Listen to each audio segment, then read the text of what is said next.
Bienvenidas y bienvenidos a esta actividad virtual, pero muy humana, con la frialdad de la tecnología, pero con el calor de los seres humanos que aquí nos hemos sumado para dar un paso al frente.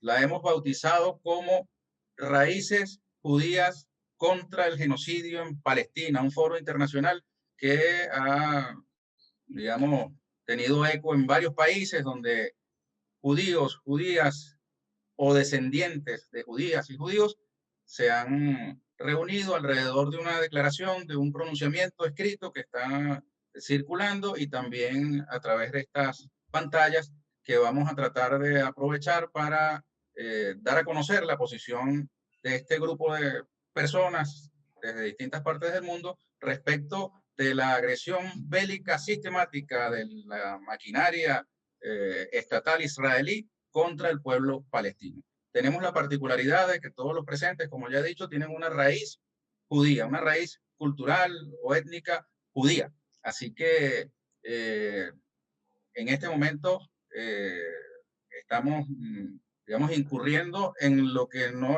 forma parte de nuestra naturaleza. Estamos haciendo un apartheid en el sentido de que todos los que no son judíos nos están observando, pero aquí están reunidos todos los que tienen una raíz judía. No es nuestra práctica y aspiramos a que esta plataforma, si se mantiene en el tiempo, pueda abrirse a todas y a todos los hombres y mujeres del mundo que tengan sensibilidad respecto de lo que está sucediendo en Palestina. De inmediato, entonces, sin más preámbulo, les doy la bienvenida desde la Casona Cultural Aquiles Nazoa, aquí en Caracas, capital de la República Bolivariana de Venezuela. Les extiendo el saludo de nuestro presidente, del presidente de la República Bolivariana de Venezuela, Nicolás Maduro Moros, quien también tiene ascendencia judía por el lado del apellido Moros, y les doy además las reglas del juego. En esta oportunidad tendremos una limitación del tiempo, unos 4 minutos máximo de intervención por cada uno de nuestros participantes para fijar posición sobre la situación en Palestina. Así que de inmediato y sin más preámbulo, le doy la palabra desde los Estados Unidos a la amiga Medea Benjamin de la agrupación Code Pink. Adelante, Medea, te escuchamos. Bueno, mil gracias por darme esta oportunidad, ministro, y todo lo demás. Yo he estado en Palestina muchas veces y he visto de primera mano a las familias cuyas casas han sido demolidas, madres con hijos en prisión por protestas no violentas, niños que han perdido sus padres por bombas israelíes hechas en los Estados Unidos. Como miembro de la comunidad judía y ciudadano de los Estados Unidos, siento una doble responsabilidad sabiendo que mi religión y el dinero de mis impuestos se están utilizando para cometer estos crímenes.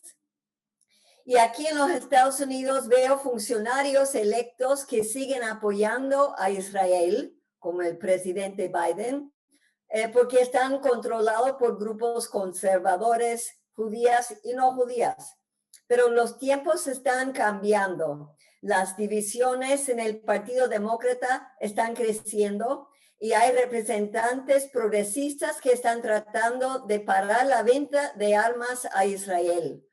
Hoy día la mayoría de los jóvenes judías en los Estados Unidos sienten más simpatía por los palestinos que lealtad al Estado de Israel. Hay grupos judías como Jewish Voice for Peace que están exigiendo el fin de la ocupación.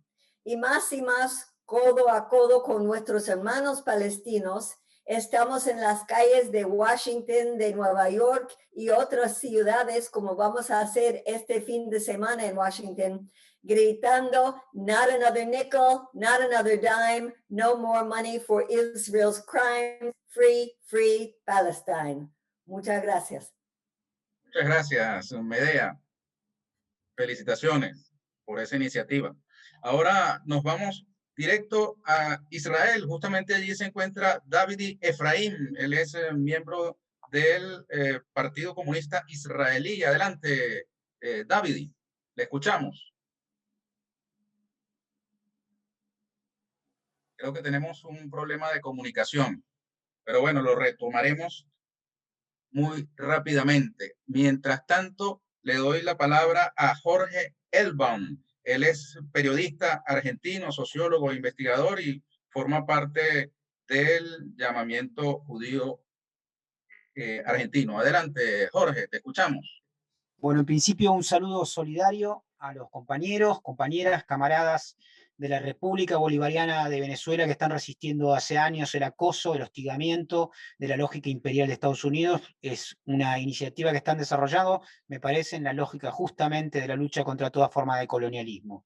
En ese marco es importante subrayar que el tema central de la violencia en Medio Oriente tiene que ver con la ocupación militar de territorio palestino, y hasta que esto no termine, hasta que la colonización forzada y brutal y el apartheid que se desarrolla en Palestina no termine, las situaciones de violencia volverán una y otra vez. Insisto, y desde Argentina subrayamos, como argentinos, como judíos, como latinoamericanistas, estamos siempre del lado de los oprimidos, estamos contra los opresores. Y en este momento el Estado y el gobierno de Israel se está comportando como un Estado opresor del pueblo palestino, y en ese sentido, obviamente, sentimos una gran necesidad de expresarnos solidariamente por las víctimas de quienes están siendo bombardeados sistemáticamente. Finalizo con esto. Es importante que desde un punto de vista de nuestras tradiciones, incluso culturales, en nuestro caso muchos de nosotros agnósticos o ateos, pero judíos culturales, denunciemos toda forma de opresión como la que está desarrollando Israel en Palestina y Estados Unidos en nuestro subcontinente de América Latina y el Caribe. Muchas gracias, Jorge. Bueno, y ahora le pido que tome la palabra el profesor Ramón Grossfogel de California. Él es puertorriqueño y nos habla enseguida desde su raíz judía. Adelante, Ramón. Gracias, Ernesto, por esta iniciativa. Como ministro de Cultura y además en el plano personal, creo que esta iniciativa que ha iniciado es fundamental. Sobre todo que estamos hablando de una propaganda a escala mundial a través de los medios de desinformación masiva del imperio, que nos hace creer que criticar al Estado de Israel te hace automáticamente antisemita. Y aquí habemos un grupo de personas que nos hemos reunido para crear una red precisamente con la idea de contrarrestar esa propaganda y mostrar que se puede tener raíz judía o ser judío y criticar el Estado de Israel sin ser antisemita. O sea, obviamente, si hay judíos criticando el Estado de Israel, obviamente esa idea de que criticar el Estado de Israel significa ser antisemita es una idea totalmente falsa. Entonces, me parece que el acto mismo de lo que estamos haciendo aquí pone en cuestión uno de los mitos fundamentales que están propagando por todos lados, con la idea precisamente de chantajear al mundo, de que no se critica al Estado de Israel. Y yo siempre digo, ¿desde cuándo criticar el Estado de México te hace antimexicano? ¿O desde cuándo criticar, el Estado de Estados Unidos te hace antiestadounidense, ¿no? Entonces, el único Estado que tiene este tipo de chantaje mundial es el Estado de Israel, que dice, si me criticas a mí, te acuso de antisemita. Y están haciendo esto por todos lados, con la idea precisamente de ocultar un genocidio que estamos viendo en vivo a todo color. O sea, en nuestras narices, el mundo entero.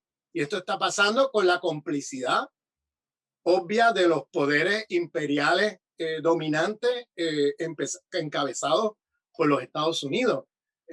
Y yo quiero aprovechar también para agradecer a tanto a ti como ministro de Cultura, como también a Santiago Slavosky y a Silvana Rabinovich, que crearon una plataforma, una especie de documento con la idea de recoger firmas, que aprovecho para anunciarlo por aquí, que es una iniciativa que viene desde el ministro de Cultura de Venezuela, Ernesto Villegas, que está circulando y que invitamos a personas de origen judío o judías que participen firmando, porque yo creo que es un precedente importante que se difunda al mundo de que existimos judíos en todas partes del mundo que no nos identificamos con el sionismo y que entendemos que el sionismo es una forma de colonialismo y de un colonialismo de asentamiento que lleva al genocidio. Esto ya lo hemos visto en otras partes del mundo y lo estamos viendo ahora a todo color ocurriendo en este momento. Entonces, paro aquí para luego poder escuchar otras voces y más adelante, si es necesario, volver a intervenir con otros temas. Muchas gracias, Ernesto. Gracias, Ramón. Oye, vamos a buen ritmo.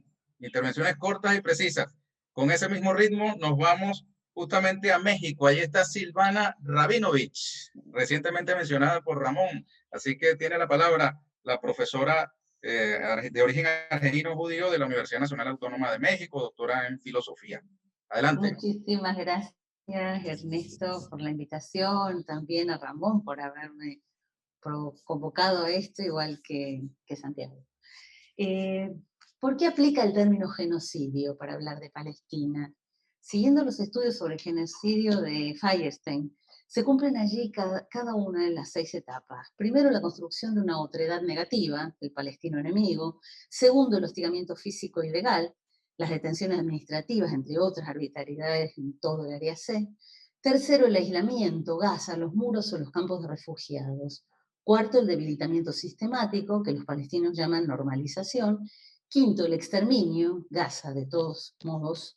Y sexto, las formas de realización simbólica de las prácticas genocidas, invisibilizando a los habitantes originarios, también simbólicamente, en las narrativas del presente. En 2005, el criminal de guerra Ariel Sharon hizo una jugada maestra que lo llevó a la desmemoria nacional como un bucólico pacifista respirador en un estado vegetal, desde el cual siguió masacrando campos de refugiados palestinos. La desconexión de Gaza dejó la tarea hecha. Gaza, limpia de judíos, Judenrein, ya podía ser atacada por aire, tierra y mar. El sionismo político nunca ignoró el propio huevo de la serpiente. Construir el tercer templo requería destruir las mezquitas. La prohibición judía de pisar el incierto lugar de la Sancta Sanctorum evitaba el desencadenamiento apocalíptico. En el 2000, el autor de la posterior desconexión de Gaza profanó con su planta ese suelo, desencadenando la segunda intifada, ya no la de las piedras, sino la de los cuerpos desmembrados. Dice el historiador antisionista Amnon Raz Krakowski que por ahora el sucedáneo del templo es la central nuclear de Dimona, lugar de culto a la omnipotencia, sacralizado, el que tampoco se puede entrar, imposible fotografiar, al modo de los agnósticos. El Estado no afirma ni niega su misterioso contenido. La industria bélica israelí, de carácter cívico-militar, pues sus artífices son altos mandos retirados del ejército, provee de armas al mundo entero en su versión militar y paramilitar. Es un comercio incluyente, pues atiende a todo el espectro político, desde la extrema izquierda hasta la extrema derecha, sus productos, que exceden por mucho a las armas de guerra, y atiende tanto la rama de construcción y la lucrativa reconstrucción como la de la alta tecnología, están probados en las exhibiciones periódicas que despliegan en la Franja de Gaza. Cada nuevo ataque a esa zona hiperpoblada de refugiados coincide con el lanzamiento de un producto más destructor, pero no todo es destrucción. Uno de los productos de construcción más innovadores del mercado es el muro subterráneo, que 1.400 obreros contratados del mundo, provistos de chalecos antibalas, construyen alrededor de la franja, 24 horas al día, 6 días a la semana, y como el creador, en Shabbat descansan. Con un discurso teológico que haría sonrojar al mismísimo Dios que presumió la creación del Leviatán al castigado Job, los generales describen entre los misteriosos datos ocultos una onerosa mole tan monstruosa como ridícula, y sería para reírse si no estuviera ahorcando a una población condenada al desabrigo entre agua contaminada, hambre, bombas y un sinfín de prohibiciones perversas en nombre de la democracia en la región. Hace un año, un militar israelí grabó un video llamando a la reconquista o judaización definitiva de Jerusalén después de la ejecución por el conjunto musical militar de una canción. La interpretación de 1977 se intercalaba con imágenes pujantes de la moderna Jerusalén y doradas de la Ciudad Vieja. El título de la canción es Shomer HaHomot, el guardián de los muros, que es el nombre de la masacre actual. La trama teológica política colonial se exhibe en el nombre de cada una de las invasiones israelíes a Gaza. Si no alude a una canción religiosa como el plomo fundido de 2008, detenta la columna de nube con la cual Dios protegió a los esclavos liberados de Egipto del sol del desierto en 2012, y así podríamos seguir. El guardián de los muros de Gaza 2021 viene cargado de Isaías y la probable violación que resuena en su nombre en el Cantar de los Cantares retumba en la irrupción violenta, más de una, en la mezquita de Al-Aqsa. Se suelta así la última amarra apocalíptica. Ahora bien, cargar las guerras santas de la Biblia o las advertencias proféticas con municiones del capitalismo criminal es injusto. El Dios de la Biblia es el de los ejércitos del sol, la luna y las estrellas. En ese antiguo texto se gestan esperanzas de justicia social. La fe en Dios no tiene la culpa de las guerras, la tiene su instrumentalización institucional con fines colonialistas. Y para detener el genocidio, invoco aquí las iniciales que se leen en el sello del autor de la ética y del tratado lógico-político, aquel judío ebrio de Dios, Baruch de Spinoza, BDS, boicot, desinversiones y sanciones a Israel, es lo más efectivo y apegado a la vida que hoy podemos endimir contra el impaciente apocalipsis. Como judía, invocando el amor a la vida que el filósofo expresó mientras resumía la Torá como justicia, tzedek y tzedakah, hago un llamado a asumir hoy sus iniciales, BDS, resignificadas en un acto de resistencia pacífica por la vida de todos, boicot, desinversiones y sanciones. Gracias. Gracias a ti, Silvana. Extraordinario texto que has leído. Bueno, tenemos problemas de conexión, de estabilidad de la señal con Israel, pero vamos a intentar escuchar de seguidas a Ofer Kasif, diputado del Partido Comunista Israelí. Adelante, Ofer.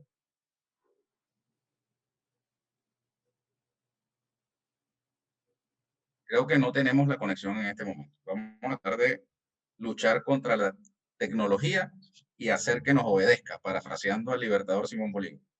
Bueno, de seguidas le doy la palabra al periodista brasileño Breno Altman. Él es el fundador del sitio Opera Mundi, ha sido colaborador de Telesur. Adelante, Breno.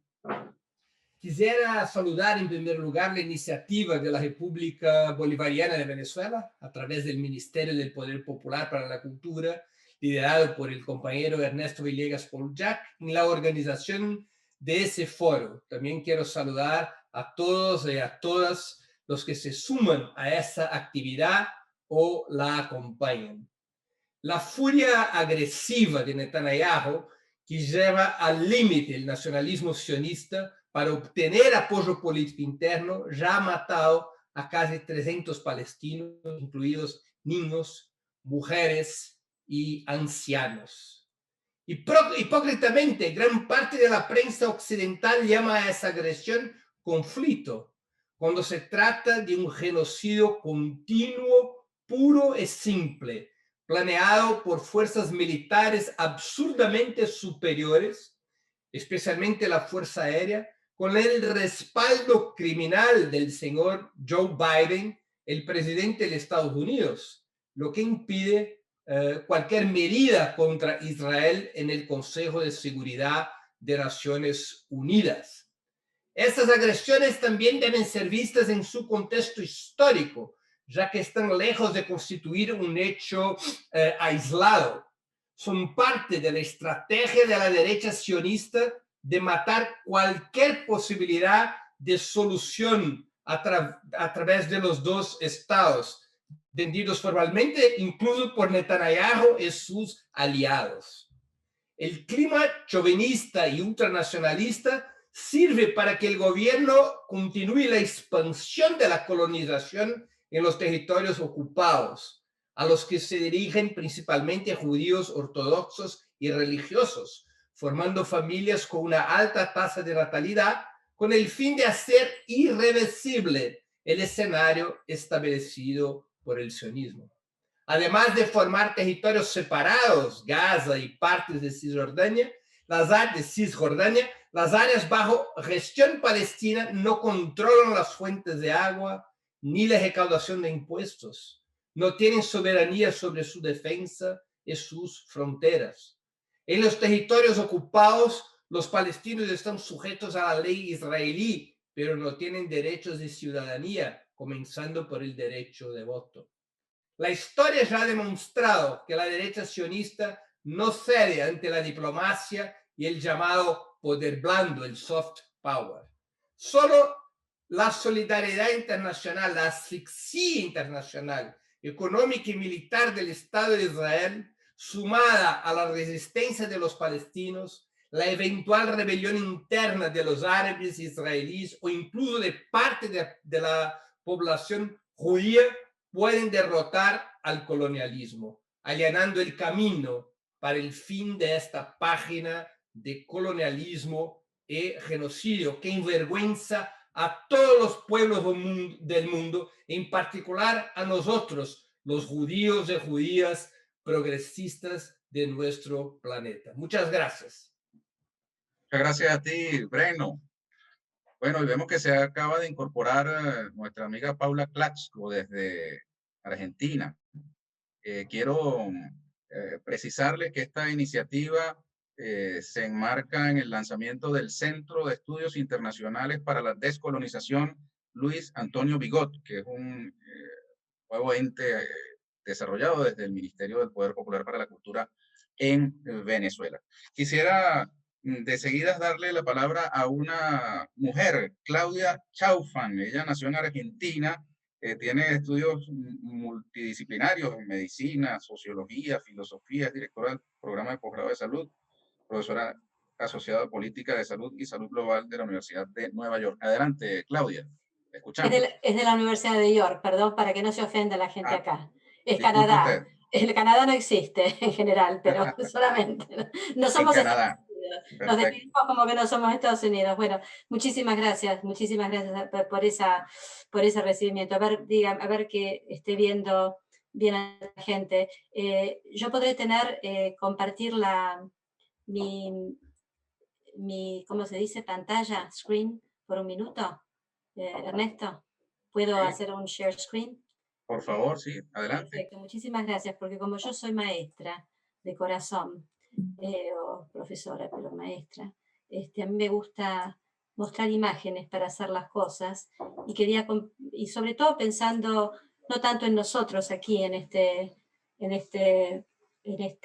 ambiente, sino en el de la gente que nos puede estar mirando. Bueno, primeramente, muchísimas gracias por invitarme a integrar esta iniciativa tan importante.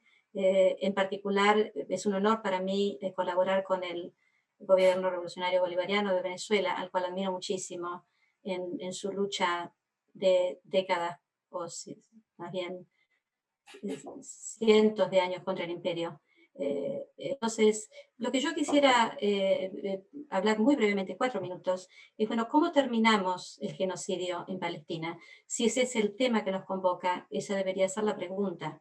Entonces, yo me fui al Museo del Holocausto en Estados Unidos para no tener problemas con los que dicen que estamos como picking and choosing, eligiendo nuestros ejemplos. Es la definición de genocidio que Silvana tan magistralmente la definió, pero nuevamente, ¿no es cierto? Es un crimen internacionalmente reconocido, de acuerdo al Museo del Holocausto Judío en Estados Unidos, con el intento de destruir en parte o en totalidad a un grupo nacional, étnico, racial o religioso, ¿no? Con 5 categorías, como dijo Silvana: matar a los miembros de los grupos, causar daño importante, físico-mental, infligir deliberadamente condiciones de vida calculadas a terminar la existencia del grupo, en parte o en totalidad, y imponer medidas para prevenir los nacimientos o transferir los niños de un grupo a otro, para, digamos, desaparecer la identidad.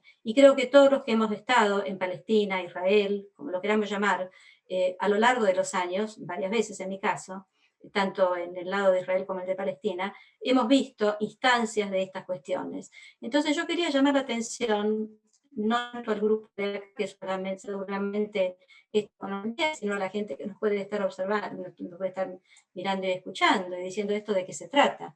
Judíos en contra de Israel, ¿no es cierto?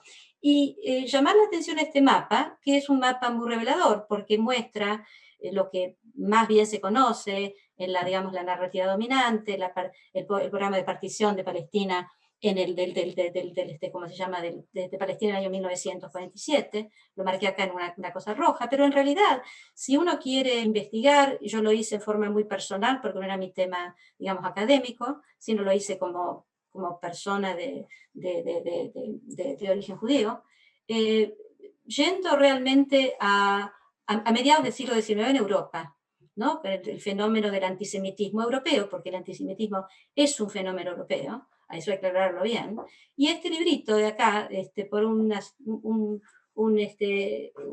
escritor en ese momento, Moses Hess, que él era también un socialista, comunista, compañero de Marx y Engels, y en ese libro él está, digamos, deliberando con esta cuestión, como ¿qué somos los judíos? ¿Somos una religión? En ese momento estaba transitando el judaísmo de ser una entidad religiosa, una religión que uno puede elegir o dejar, ¿no? En el caso de un, digamos, un ateo, en transformarse en una identidad racial o más que cultural, más bien como una cosa que uno no se la puede sacar de encima. Vos no podés decir, quiero dejar de ser judío, como dejamos, quiero dejar esta religión y adoptar otra, ¿no es cierto? Ese era el momento histórico en la Europa muy antisemita de mediados del siglo XIX, y entonces él escribe, Moses, bueno, el judaísmo, esto es un pueblo, es realmente un pueblo, tiene una misión de Dios, demás, etcétera, moral, ¿no es cierto? Y cuando Theodor Herzl escribe el pueblo, el Estado judío, digamos un testamento sionista de final del siglo XIX,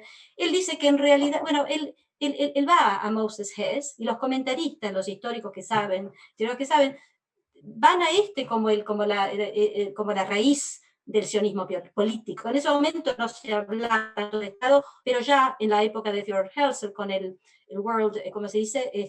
La conferencia sionista mundial, y todo eso, ya se estaba hablando de un Estado político. Era no solamente un pueblo, sino una cuestión de, como decimos acá, de real estate, ¿no es cierto? Que queremos un pedazo de tierra, y de algún lado la vamos a sacar.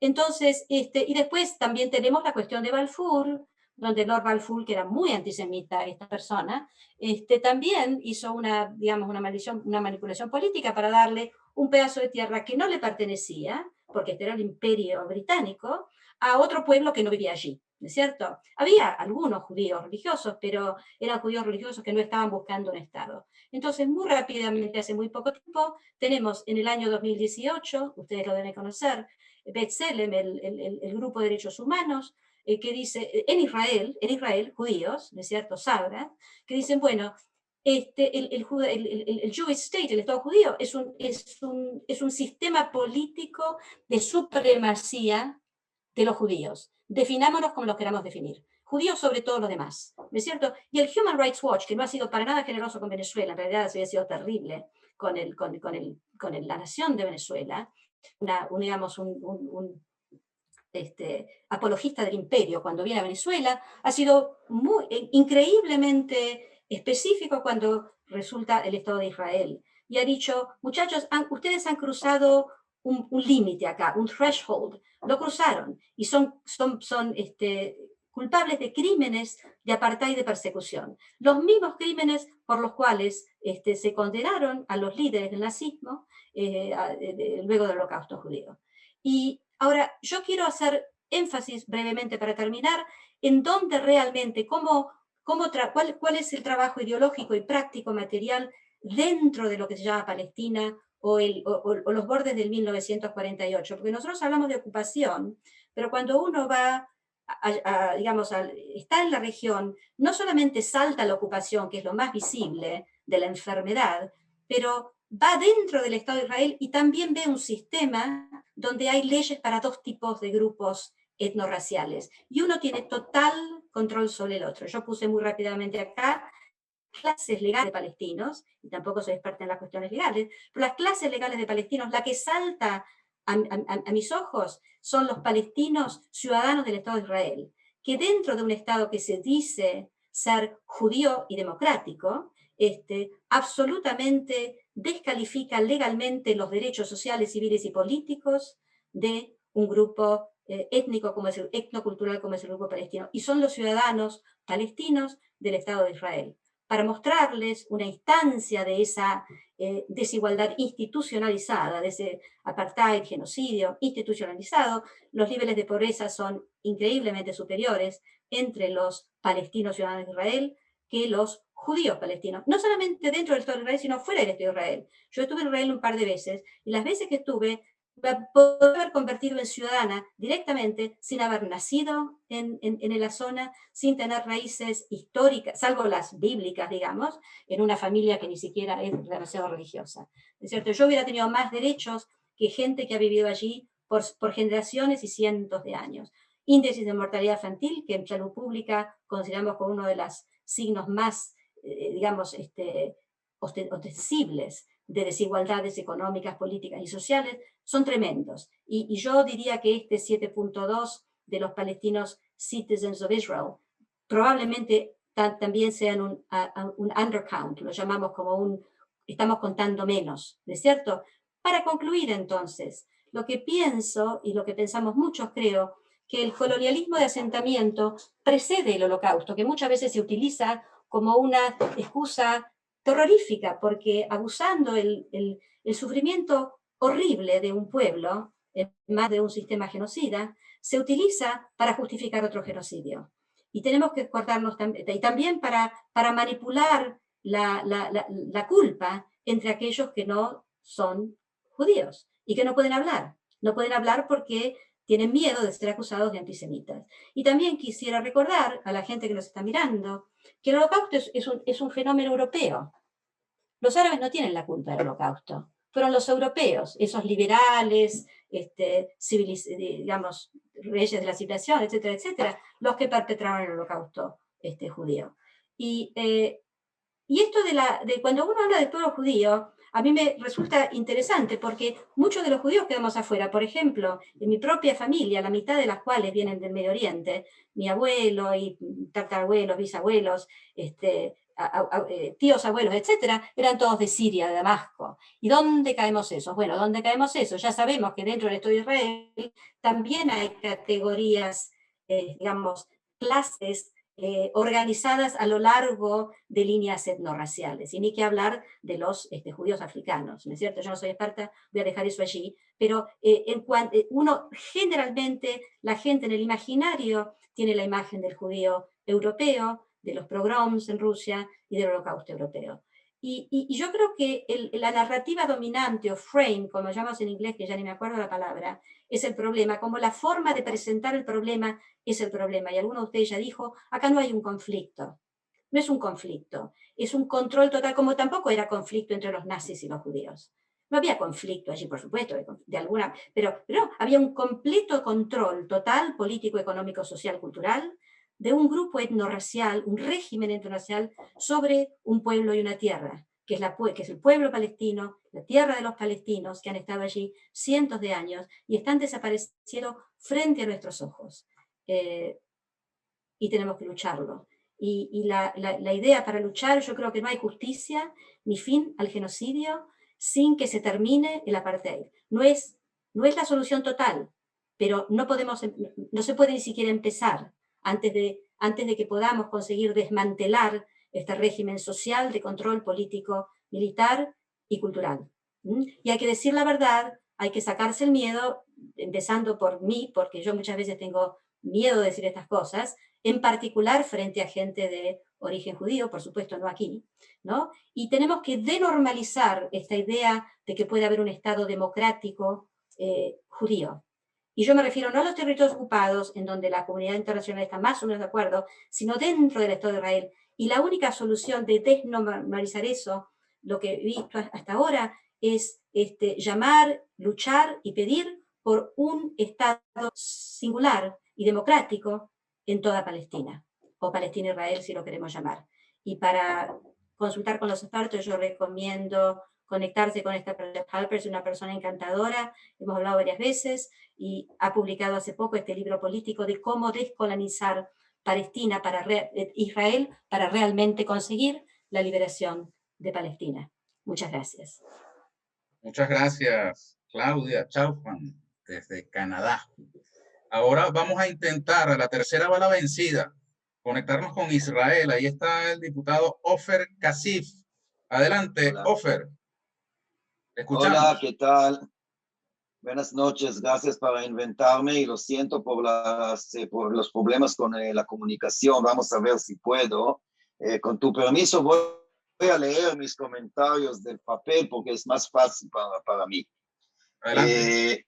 Hace unos 40 años, Yeshayahu Leibovich, el importante filósofo judío israelí, utilizó el término judíos nazis en referencia a las fuerzas de ocupación en los territorios palestinos ocupados de 1967 y en el Líbano.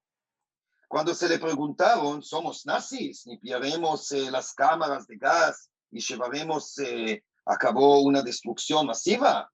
A esto Leibovich respondió, primero, si toda la diferencia entre nosotros y los nazis es que no cometemos un exterminio masivo, ya estamos en un gran problema. En segundo lugar, no cometemos genocidio, pero la mentalidad pública prevaleciente lo permitiría. Leibovich tenía razón entonces, pero sus palabras son aún más ciertas hoy.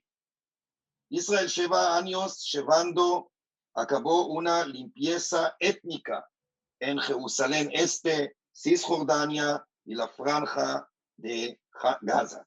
El régimen de ocupación y apartheid aterroriza a millones de palestinos en los territorios ocupados con una clara tendencia a expulsarlos de sus hogares, tierras e incluso de su patria.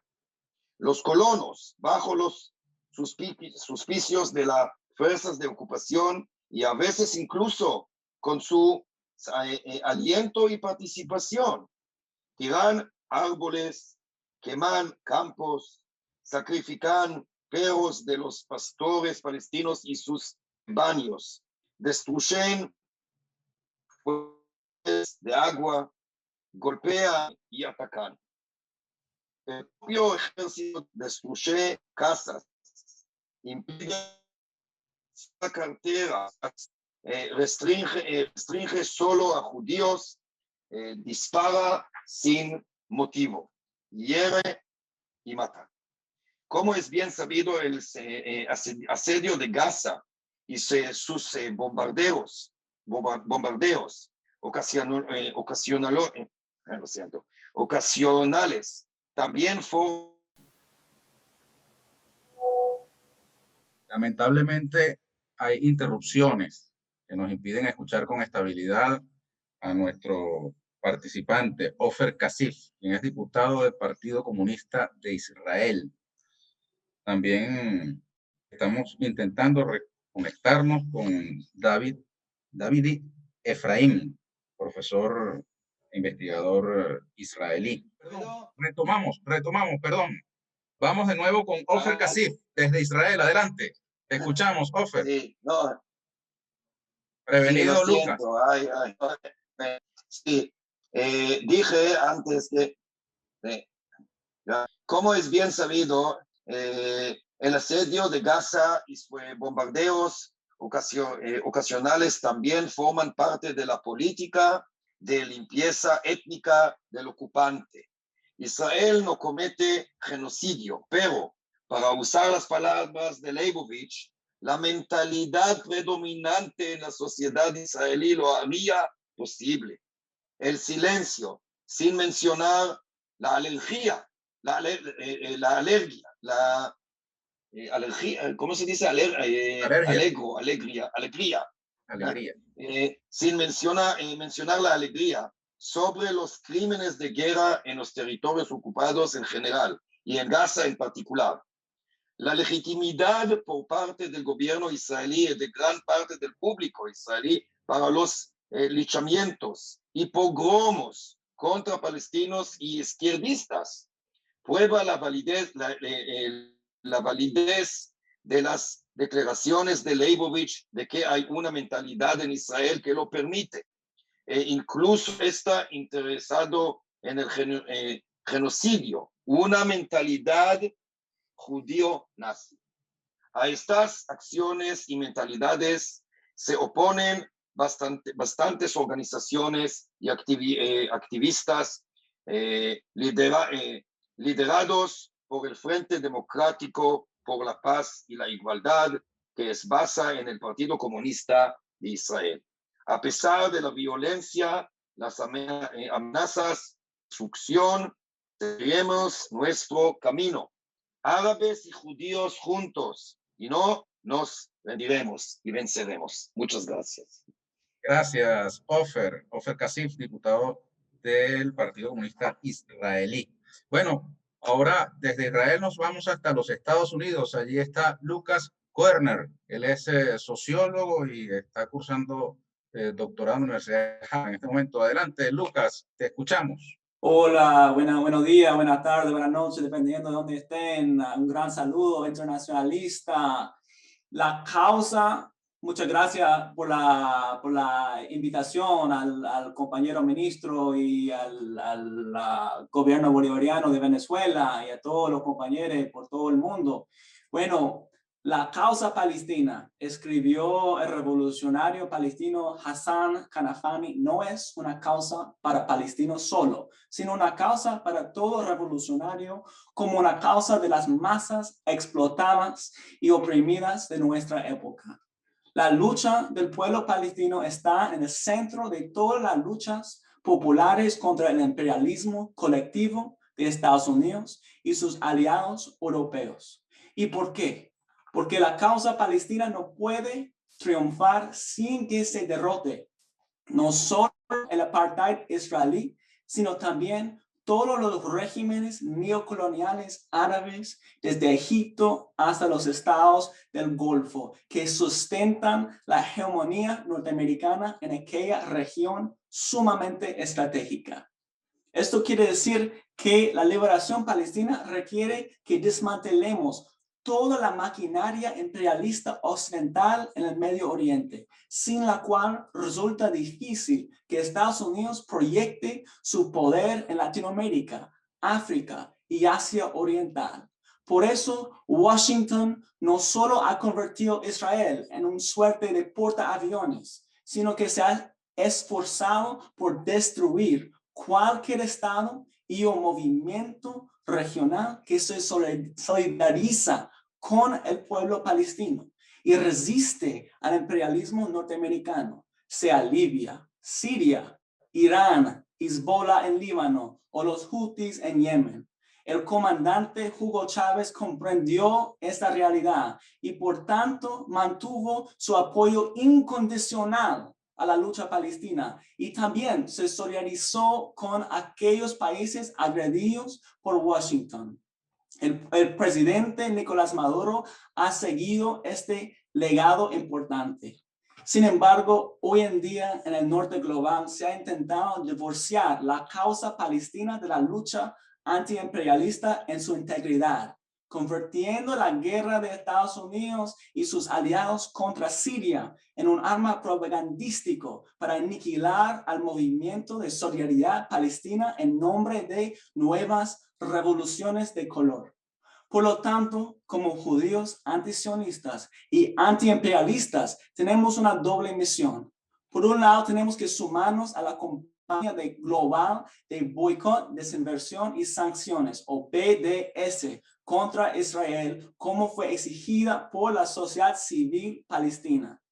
Siguiendo el ejemplo del comandante Chávez, tenemos que presionar nuestros estados para suspender toda clase de relación diplomática, económica, cultural con Israel. También tenemos que exigir que nuestras universidades, municipalidades, sindicatos, equipos deportivos, etcétera, rompan toda relación con el Estado sionista, boicoteen sus productos israelíes y dejen de invertir en empresas israelíes e internacionales que lucran de la ocupación y colonización de Palestina.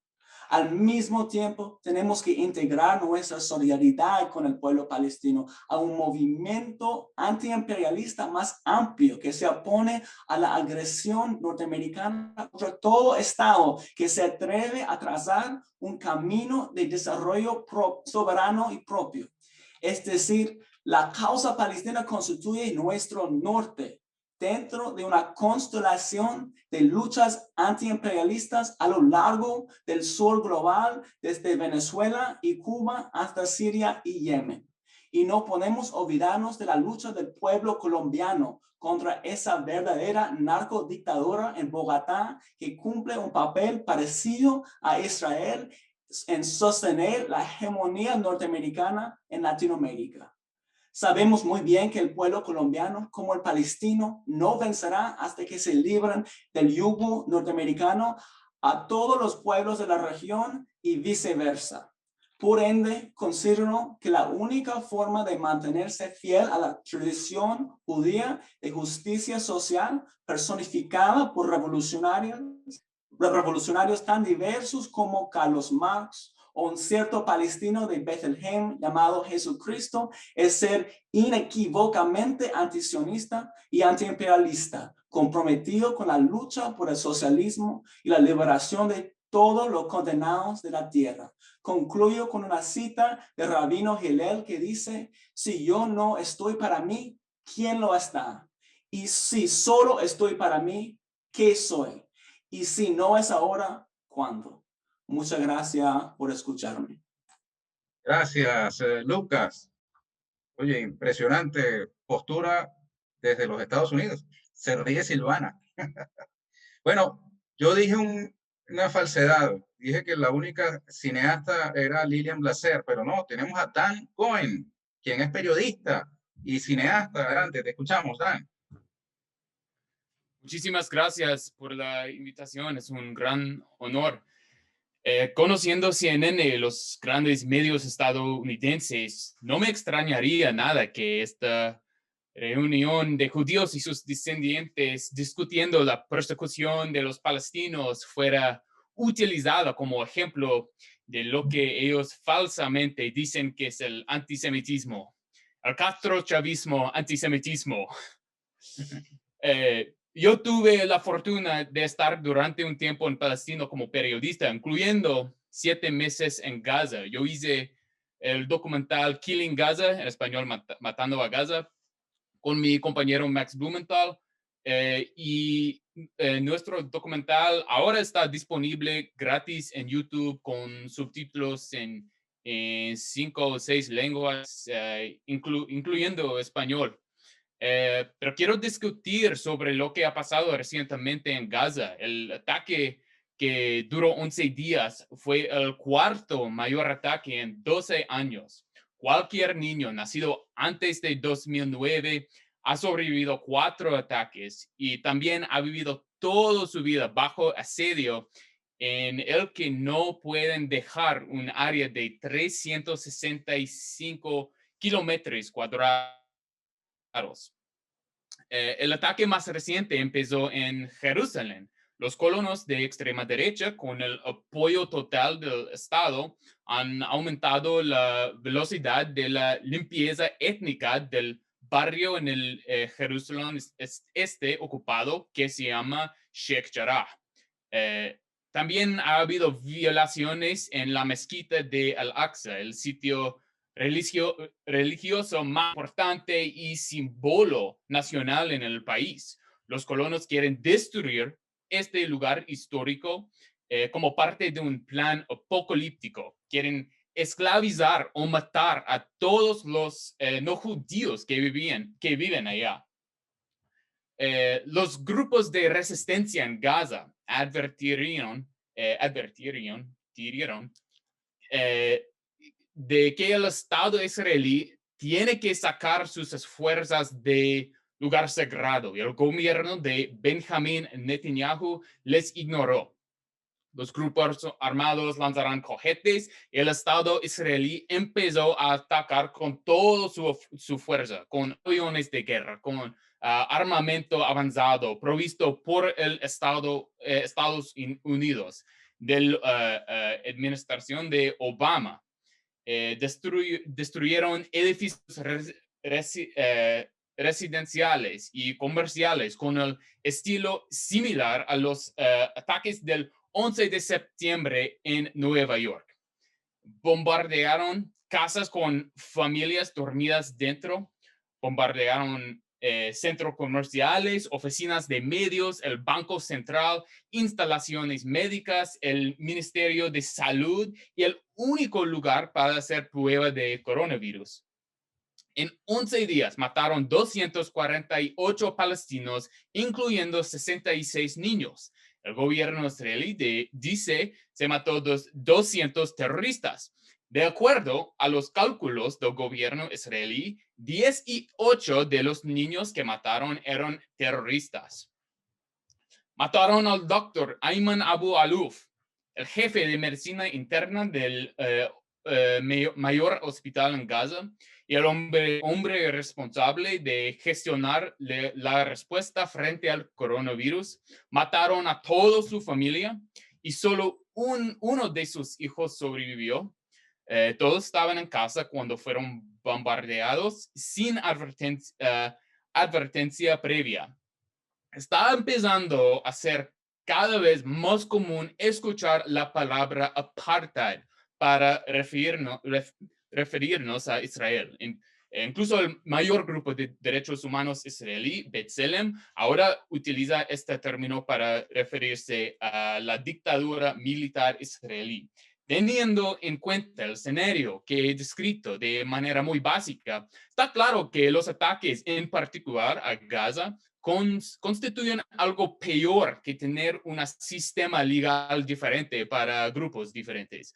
Tras la guerra en Gaza del año 2014, durante la cual Israel mató más que 2.200 personas, incluyendo 551 niños, la Organización Centro de Derechos Constitucionales determinó que Israel es culpable de genocidio. Hoy en día la causa palestina permanece a la vanguardia de las personas con conciencia en todo el mundo. Solo es cuestión de tiempo que el régimen de apartheid israelí finalice y el país se transforme en una democracia real, donde todos los ciudadanos, sean palestinos o judíos, tengan los mismos derechos. La gran pregunta es, ¿cuántos más tendrán que morir antes de que esto suceda? Muchas gracias. Gracias a ti, Dan, por tu participación aquí en este foro internacional Raíces Judías contra el Genocidio en Palestina. Ahora vamos a venir a Venezuela. Aquí está una colega tuya, Dan, es tuya y mía, la documentalista, cineasta, comunicadora popular venezolana Lilian Blaser, de raíz sefardita. Adelante, Lilian, te escuchamos. Bueno, mira, sí, yo nací en una familia en donde se leía la voz israelita y donde se pensaba que los palestinos eran unos asesinos que mataban a la gente ciegamente. Y solo la información y la comunicación logró hacerme ver la vida de otra manera y logró hacerme poner del lado de lo que yo siento que es la justicia, la paz y la vida, ¿no? Entonces yo creo mucho en la comunicación, en la información. Vi tu película, Dan. Hicimos un trabajo que se llama Palestina, cronología de una herida, un trabajo muy cortico de 10 minutos donde se explica el nacimiento del sionismo y se rompen mucho de los estereotipos de que sionismo y judaísmo es lo mismo, de que semitismo y sionismo es lo mismo. O sea, hay una serie de elementos. Yo recuerdo a un compañero en Argentina que me decía, yo no puedo ser antisemita porque semita es una lengua, yo no puedo estar en contra de una lengua, ¿no?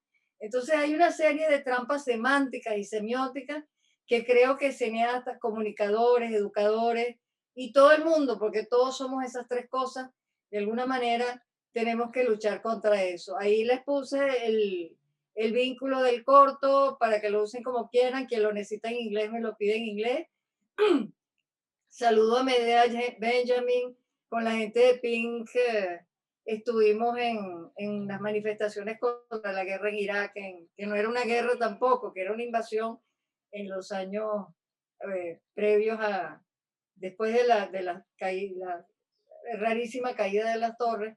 Y creo que, bueno, que todo eso forma parte de esa guerra del capital, de Occidente, del sionismo, del imperialismo, y que contra todo eso nos enfrentamos.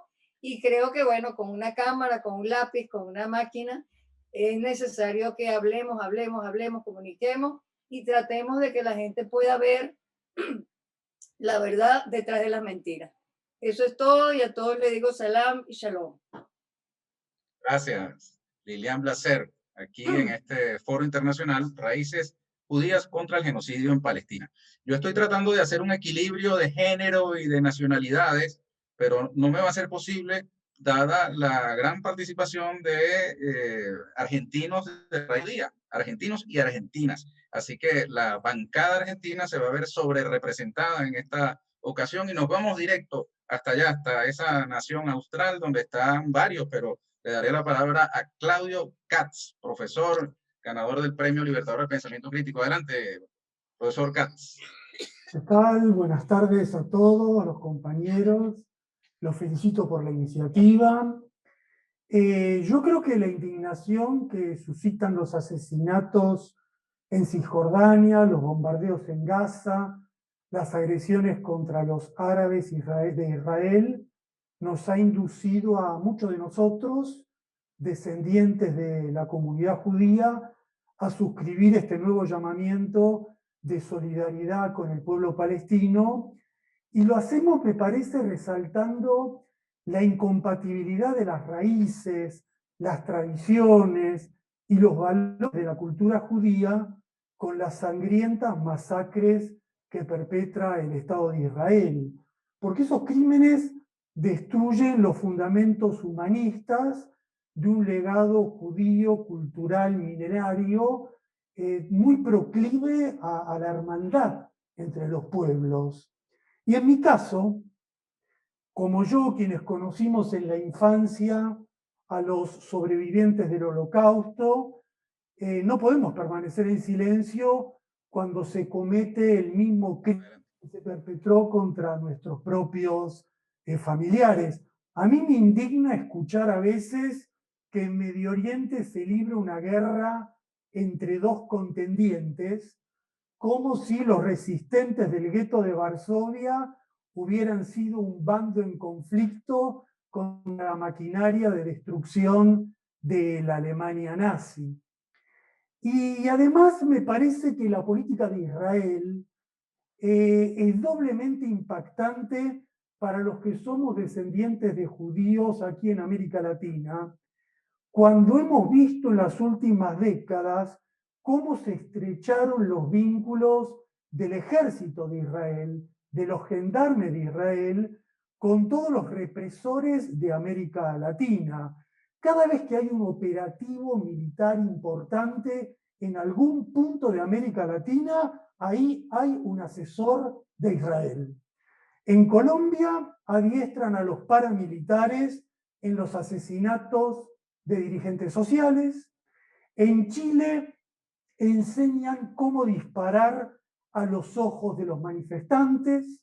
En Centroamérica comandan acciones de la guerra sucia. En todos nuestros países hacen negocios, venden drones, misiles, fusiles. Cada operativo de Gaza termina con una feria de venta de armamentos que gran parte termina en algún ejército de América Latina. Y no podemos ser indiferentes, no podemos aceptar la deshumanización, la naturalización de la matanza que se está perpetrando en Medio Oriente, y tampoco podemos quedarnos callados frente a esa fragmentación del pueblo palestino, frente a la variedad de formas de prisión que existen en Gaza, en Cisjordania, frente a esa combinación de limpieza étnica, apartheid y colonialismo del siglo XXI que se expande en toda la región de Israel y sus fronteras. Y como muy bien se dijo aquí, no podemos aceptar ser descalificados como antisemitas o peor, en nuestro caso, como judíos que se odian a sí mismos porque levantamos la voz indignados contra lo que está ocurriendo. Hay que poner fin a esa confusión entre judaísmo y Estado de Israel. El judaísmo es una religión, una cultura, una tradición de un pueblo diseminado en muchos países. Israel, el sionismo, es una ideología colonialista que justifica la amputación de los derechos de un pueblo que vivía en convivencia multiétnica antes de la partición de 1948 y que padecieron la Nakba, la catástrofe, la desarticulación mayoritaria del pueblo palestino que soporta en la actualidad esta tragedia. Por lo tanto, celebro nuevamente esta reunión. Son iniciativas que tenemos que multiplicar en América Latina, por todo el mundo. Me parece que quizás estamos ingresando en un nuevo periodo, en una nueva intifada. Creo que es muy interesante la participación de palestinos del interior de Israel, de las ciudades mixtas en la nueva sublevación, porque comienzan a articularse relaciones entre el pueblo palestino y el pueblo israelí para luchar mancomunadamente contra la opresión que existe en esa región. Así que desde América Latina, nuestra solidaridad, nuestro mensaje fraterno, nuestra convicción, luchamos contra el imperialismo, contra el capitalismo, y que vamos a estar allí junto al pueblo palestino hasta que logren el triunfo de lo que ellos demandan. Gracias, profesor Claudio Katz, desde Argentina. Bueno, ya les dije, tenemos ahora una preponderancia en el acento argentino de los participantes. No podemos hacer paridad de género, lamentablemente, absoluta. Pero vamos a escuchar un breve saludo de Paula Klachko, también Argentina, desde Buenos Aires. Adelante, Paula. Gracias, querido Ernesto. Buenas tardes, compañeros y compañeras, hermanas, hermanos. Un gusto verles y saber que hay voces que nos referenciamos del lado de la justicia, a pesar de todas las trabas que nos ponen el imperialismo y sus usinas y sus maquinarias represivas de comunicación y de expresión. Simplemente sumé el saludo, llegué un poquito tarde, así que me perdí algunas valiosas intervenciones para seguir aprendiendo, pero simplemente agregar la indignación que sentimos como descendientes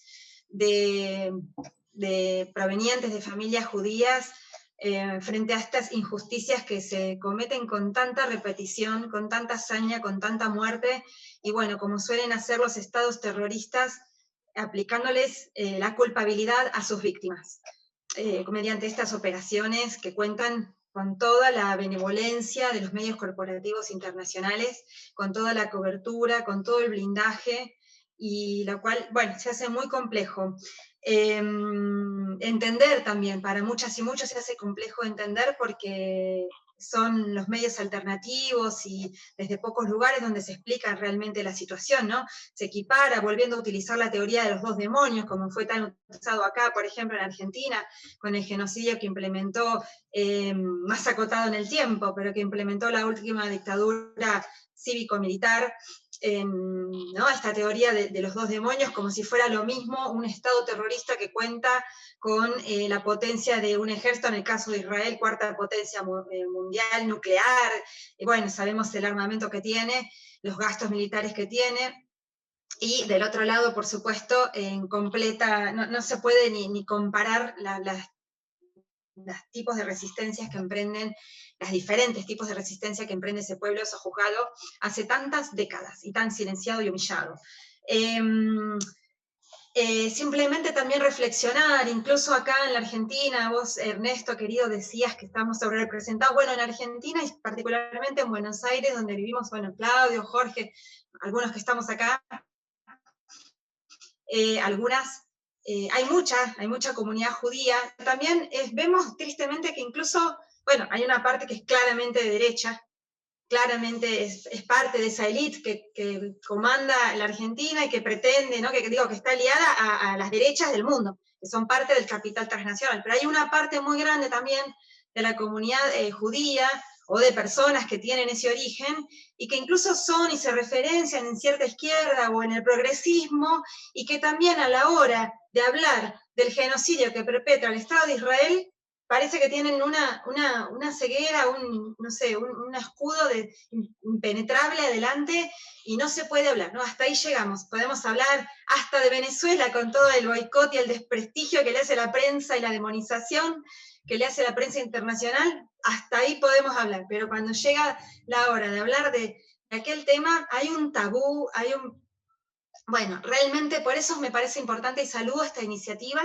porque es importante que desde acá, desde adentro, desde los que descendemos con ese origen, podamos tener esta voz propia o potenciarla, si ya los hay, articular, potenciarla alrededor del mundo, para hacernos escuchar y romper ese escudo que se autoimponen. Mucha gente valiosa también, que la necesitamos para hacer masa crítica, para acabar con ese genocidio permanente de ese, lamentablemente, ¿no? Un Estado que se ha tornado un Estado terrorista. Me alegra también saber que en el mismo Estado de Israel hay gente que se está oponiendo, que se subleva. Acabamos de escuchar recién al legislador, al diputado israelí, me alegra mucho. Bueno, y después nada más que aclarar, porque solamente analizar el rol del Estado de Israel, como decía Claudio recién, proveedor de armas en toda nuestra América, apoyando los golpes de Estado. Digo, dime quiénes son tus amigos y te diré quién eres, ¿no? Ese famoso dicho de quiénes son los que apoyan al Estado de Israel, al gobierno de este Estado. Bueno, están claramente los gobiernos de derecha de la región. Los gobiernos israelíes están no solamente vendiendo armas, sino el paquete que viene de atrás, que es adoctrinar y entrenar a las Fuerzas Armadas manchadas de sangre, en muchos casos de nuestra América. Y bueno, también vemos cómo vota Israel contra Cuba cada año, ¿verdad? Y si tuviera, no sé, si algo similar sucediera, seguramente votaría contra Venezuela. En fin, nada más que agregar, porque las compañeras y compañeras que me precedieron realmente hablaron de manera muy profunda y muy seria, toda nuestra solidaridad con el pueblo palestino, y sigamos juntando masa crítica para acabar con esta brutalidad, este genocidio, que la humanidad ya no podemos estar soportando esas tragedias en este siglo XXI, en este herido planeta. Muchas gracias y un abrazo a todos y todas. Gracias a ti, Paula, por participar de esta actividad, Raíces Judías contra el genocidio en Palestina. Vámonos con otro argentino, pero que se encuentra en los Estados Unidos. Se trata de Santiago Slavotsky, profesor de la cátedra Florence and Robert Kaufman de Estudios Judíos y profesor adjunto en el Departamento de Religión de la Universidad de Hofstra en los Estados Unidos. Adelante, Santiago. Muchísimas gracias. Creo que después de haber escuchado tanta profundidad y tanto compromiso, es difícil actuar y continuar y aportar algo nuevo. Entonces solamente quiero hacer una pregunta. ¿Está la mayoría del pueblo judío hoy en día durmiendo con el enemigo? Voy a hacer la simple pregunta. ¿Está la mayoría del pueblo judío hoy durmiendo con el enemigo? La realidad es que desde el inicio mismo de la modernidad, el Occidente se ha constituido como un imperialismo. Y como tal, los judíos muchas veces fueron víctimas, pero no solamente víctimas, sino también con una historia muy larga de judíos resistiendo este imperialismo mundial. Desde aquellos judíos resistiendo la Inquisición, hasta judíos apoyando la decolonización en Noráfrica y en el Medio Oriente, hasta en la misma Argentina, de la cual muchos somos pertenecientes, donde una representación de entre un 12 y un 13% de judíos que fueron caídos, desaparecidos, y durante la última dictadura militar, cuando los judíos representan solamente menos del 1% de la población. Tenemos una historia larga de luchas populares, tenemos una historia larga de compromisos con las historias latinoamericanas, y sin embargo hoy en día nos vemos en contraposición a esta situación. Entonces la pregunta es, ¿quién está durmiendo con el enemigo? Está durmiendo con el enemigo aquellos que están resistiendo este imperialismo occidental, como lo vienen haciendo desde hace hace al menos 500 años, por no decir antes, o está haciendo las otras personas que están viendo cómo aquellos pueblos están siendo perseguidos una y otra vez, y están intentando ser aniquilados una y otra vez. Muchas veces se dice que nadie hubiera preguntadose cómo los judíos deberían haber resistido el aniquilamiento nazi. De esa manera nosotros tampoco podemos preguntar, tampoco podemos discutir cómo los palestinos y palestinas quieren resistir su propia lucha. De ese momento en el cual, cuando nosotros ponemos objeciones y decimos qué se puede aceptar y qué no, volvemos a tirar de los demonios, volvemos a objetividades universalizantes, volvemos a intentar buscar salvación en aquellos y aquellas que nos han oprimido por siglos, siglos y siglos. La comunidad judía siempre fue diversa. La comunidad judía siempre aportó elementos reaccionarios, siempre aportó elementos imperialistas, pero también aportó de los otros. Ellos están entre nosotros no pensar que el Estado de Israel puede de alguna manera capturar la representación de toda la judería mundial. Y esta es la novedad. Mientras que en el pasado la judería siempre fue diversa y hubo espacios judíos de un lado y del otro, hoy en día se apoderan del monopolio de la representatividad. Y este espacio en el cual el por qué estamos hoy aquí. Porque hay que decir y una otra vez que el Estado de Israel no representa a todo el pueblo judío. Nosotros somos una red que va a seguir construyéndose por nuestras memorias, por nuestras historias y también por nuestros presentes, sabiendo que no vamos a poder objeciones de cómo el pueblo palestino quiere resistir. Vamos a acompañar y vamos a luchar de su lado. Muchas gracias. Gracias, Santiago. Excelente. Bueno, ya estamos en la recta final, así que vamos a escuchar el cierre que nos trae Federico Donner. Él también es argentino y es profesor de filosofía, de historia de la filosofía contemporánea en la Facultad de Humanidades y Artes de la Universidad Nacional de Rosario. Adelante, Federico, te escuchamos. Bueno, muchísimas gracias, Ernesto, Santiago, Silvana, Ramón, por haber organizado esto. Me parece una iniciativa fundamental. Agradezco también las intervenciones de todos los compañeros, compañeras que han sido muy generosas e iluminadoras. Yo voy a, digamos, montarme sobre lo que muchos de ustedes han dicho previamente. Fundamentalmente, lo que yo quería decir tiene que ver con, bueno, se escucha no siempre la queja de la acusación de antisemitismo como una forma discursiva que bloquea, ¿no?, cualquier denuncia, cualquier señalamiento. Yo creo que eso tiene raíces muy profundas y que exceden, digamos, el mero uso, la chicana o el chantaje moral, sino que tiene una eficacia discursiva por motivos profundos. El siglo largo, el siglo XIX y el siglo corto, el siglo XX, están signados en sus comienzos por grandes revoluciones. Nuestro siglo XXI, en cambio, se inaugura con el derrumbe de una utopía política. Y a diferencia de los siglos anteriores, este siglo ha reemplazado la formulación de utopías políticas por una religión civil de la memoria de las víctimas. Y esto es lo que el historiador Enzo Traverso llama la religión civil de la Shoah, que es la religión civil de las democracias liberales occidentales del norte, que lejos de iluminar y señalar las actuales violencias, explotaciones, genocidios, ese discurso se utiliza paradójicamente para encubrirlo, para velarlo, para esconderlo. Enzo Traverso analiza la conmemoración de los 60 años de la liberación de Auschwitz. Y en ese acto están presentes Dick Cheney, están presentes Berlusconi, Chirac, Tony Blair, Putin. O sea, los mismos que hacía pocos meses habían organizado la invasión y la masacre en Irak. Entonces, Traverso se pregunta, angustiado, cómo puede ser que en la conmemoración de la liberación de Auschwitz estén precisamente encabezándola estos personajes. Bueno, ¿qué es lo que sucedió ahí? Entonces,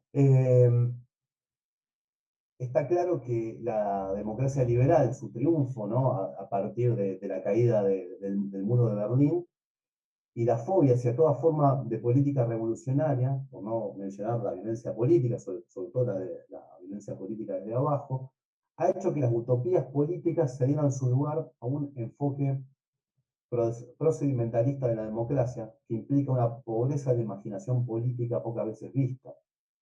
En estas democracias vacías de todo ideal emancipatorio, el testimonio de las víctimas parece anular la posibilidad de toda perspectiva en la que se pueda articular memoria y comprensión historiográfica sin incurrir en la condena de un pasado violento que en su versión liberal extrema tendría su origen en 1789. En esto Traverso es muy benjaminiano en un sentido preciso. Dice, la memoria de las víctimas reemplaza la memoria de los vencidos. La memoria de unas víctimas sacralizadas por una violencia que viene de otro lado, ¿no? Una violencia extemporánea, reemplaza a la memoria de los vencidos, los que lucharon, y cuya derrota antes de esta transformación cultural, nos anunciaba el triunfo inminente de la revolución. Entonces, en esta transformación cultural que se da no casualmente en la década del 80, con el derrumbe de las utopías políticas, y es en ese momento en que la Shoah, la memoria de la Shoah, cobra la centralidad que tiene hoy en día. Y nosotros, me parece que la tarea ética, moral, política y decolonial que tenemos que hacer es precisamente arrancarla a la memoria de la Shoah de esa pretendida insularidad. Por un lado, hay dos insularizaciones, dos aislamientos. El aislamiento de la violencia nazi de su genealogía europea. Acá, por suerte, creo que lo mencionaron. Arrancar a la violencia nazi de sus tradiciones europeas indeseables, es salvaguardar, ¿no? el núcleo ilustrado y moderno de Europa. Por eso se transforma esta religión civil en la religión civil de las democracias occidentales.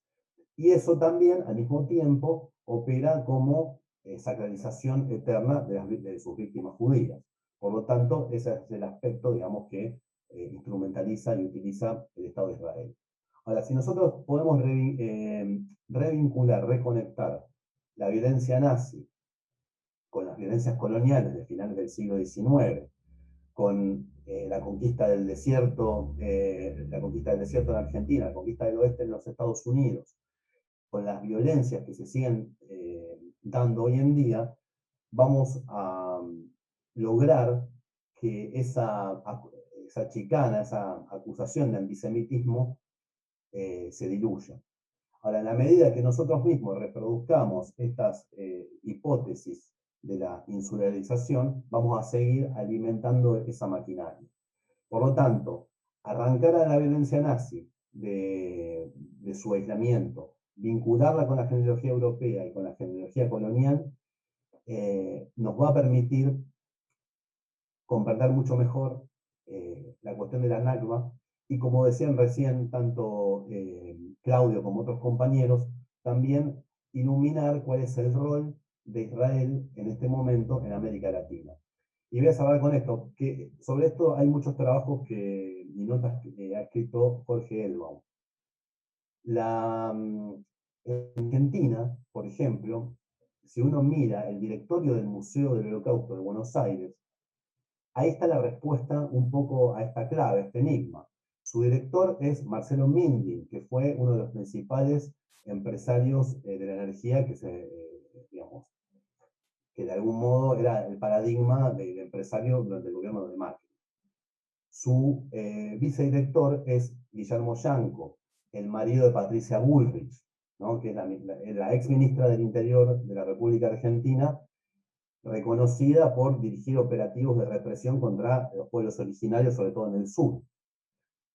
Y está también Claudio Brus, que fue secretario de Derechos Humanos durante la gestión del gobierno anterior.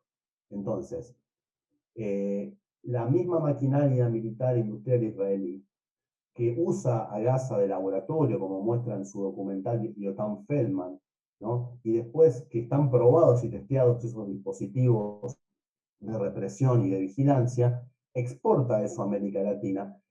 Y muchos gobiernos, incluso de gobiernos que no son de derecha, están todo el tiempo adquiriendo, ¿no? y preparando sus fuerzas de seguridad y sus fuerzas armadas con esas técnicas. Entonces, ahí creo que radica un poco la clave, ¿no? Cómo las mismas instituciones que son las instituciones modelo, teóricamente, de la memoria de la Shoah, son precisamente las que están integradas por los mismos personajes que se encargan de introducir en nuestra región los armamentos y las técnicas de represión que se utilizan contra nuestros pueblos originarios, contra nuestros trabajadores, nuestros jubilados, ¿no? y la gente de aquí. Les dejo un saludo. Muchas gracias, Federico.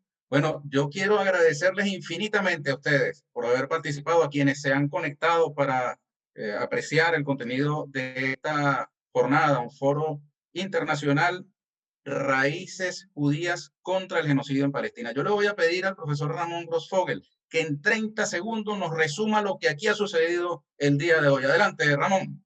Difícil en 30 segundos, pero lo intentaremos. Aquí estamos lanzando una propuesta o una plataforma de lucha colectiva, donde estamos iniciando como una red de descendientes de judíos que estamos comprometidos con la lucha contra el imperialismo, el colonialismo y su expresión sionista, genocida contra el pueblo palestino. Aquí se han lanzado una serie de argumentos que invitamos a todos los que estén escuchando en la audiencia a estudiarlos con detenimiento, porque son los argumentos centrales con los cuales podemos debatir públicamente esta propaganda mediática que se ha montado para justificar lo injustificable y para seguir diciéndonos que la lección de la Segunda Guerra Mundial es nunca más contra los judíos, cuando en realidad la lección de la Segunda Guerra Mundial debería ser nunca más contra otros seres humanos, judíos, palestinos o quienes sean. Muchas gracias. Gracias a ti, Ramón.